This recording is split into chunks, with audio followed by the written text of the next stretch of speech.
पुण्यातील महादेववाडीतील कृष्णानगरमध्ये विद्युत प्रवाहाचा धक्का लागून 63 वर्षीय हिराबाई लक्ष्मण जावीर यांचा दुर्दैवी मृत्यू झाला। उघड्या डीपीच्या खांबामधून विद्युत प्रवाह उतरल्यानं हा अपघात घडल्याचा आरोप स्थानिक नागरिकांनी केलाय। या घटनेमुळे परिसरात संताप व्यक्त होतोय। घटनेची माहिती मिळताच शिंदे सेनेचे पुणे शहर प्रमुख प्रमोद भानगिरे यांनी तात्काळ घटनास्थळी धाव घेतली। त्यांनी जावीर यांच्या कुटुंबियांची भेट घेऊन त्यांचं सांत्वन केलं आणि शिवसेनेच्या वतीनं तातडीची आर्थिक मदत सुपूर्द केली।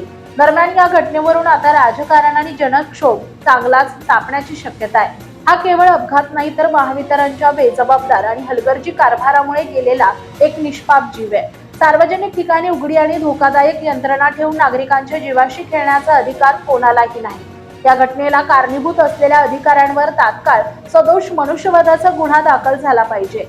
हिराबाई जावीर यांच्या कुटुंबियांना तातडीने नुकसान भरपाई मिळाली पाहिजे। महावितरणनं फक्त कागदी घोडे नाचून वेळकाढूपणा करू नये। जर दोषींवर कडक कारवाई झाली नाही तर शिवसेना रस्त्यावर उतरून तीव्र आंदोलन करेल आणि महावितरणच्या कार्यालयाला टाळे ठोकले जाईल। एकीकडे प्रशासन सुरक्षितेचे दावे करत असताना दुसरीकडे मात्र अशा उघड्या डीपी नागरिकांच्या जीवावर उठल्यात। आता महावितरण यावर काय कारवाई करणार आणि दोषी अधिकाऱ्यांवर गुन्हा दाखल होणार का याकडे सर्वांचं लक्ष लागलंय।